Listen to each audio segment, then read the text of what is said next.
సిటీలో అగ్ని ప్రమాదాలు జరిగినప్పుడు తీసుకోవాల్సిన చర్యలపై మలక్పేటలోని నెక్స్ట్ గెలేరియా మాల్లో ఫైర్ స్టేషన్ సిబ్బంది మాక్ డ్రిల్ నిర్వహించారు.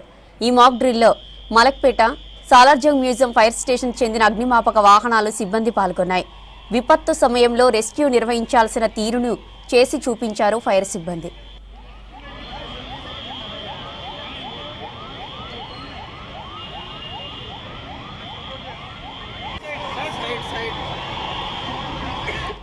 అగ్ని ప్రమాదం, విపత్తు సంభవించినప్పుడు తీసుకోవాల్సిన చర్యలు, జాగ్రత్తలపై జిల్లా డీఎఫ్ఓ వెంకన్న వివరించారు. ప్రమాదాలు చోటు చేసుకున్నప్పుడు భయపడకుండా సమయస్ఫూర్తితో అక్కడి నుంచి బయటపడేందుకు మెట్ల మార్గం ద్వారా రావాలని తెలిపారు. అగ్నిమాపక పరికరాలపై ప్రతి ఒక్కరికి అవగాహన ఉండాలని తెలియజేశారు. అగ్నిమాపక సిబ్బంది నిర్వహించిన మాక్ డ్రిల్ పలువురిని ఆకట్టుకుంది.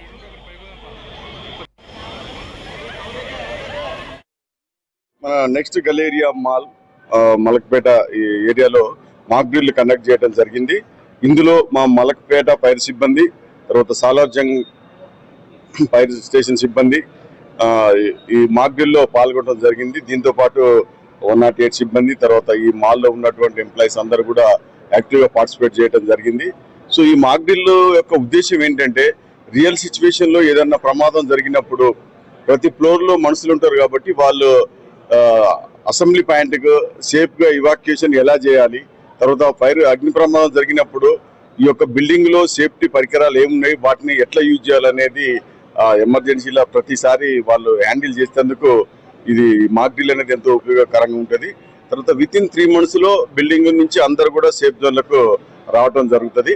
సో దాని కొరకు మేము ఇక్కడ మా డీజీ గారి ఇన్స్ట్రక్షన్స్ ప్రకారంగా ప్రతి గురువారం రోజు ఆల్ అంటే మున్సిపల్ జిహెచ్ఎంసీ లిమిట్స్ లో ఉన్న 8 మంది డిఎఫ్ఓలు కూడా ప్రతి ఒక్కొక్కరు ఒక్కొక్క ప్లేస్ లో ఈ మాక్ డ్రిల్ కండక్ట్ చేయడం జరుగుతుందండి. ఇదే కాకుండా ప్రతి సోమవారం నుంచి శనివారం వరకు కూడా మా ప్రతి ఫైర్ స్టేషన్ పరిధిలో హైదరాబాద్ జిల్లాలో దాదాపు 22 ఫైర్ స్టేషన్లు ఉన్నాయి. ప్రతి ఫైర్ స్టేషన్లు వాళ్ళు కూడా డిఫరెంట్ ఆక్యుపెన్సీలలో పోయి mock drill awareness programmes conduct చేయడం జరుగుతుంది.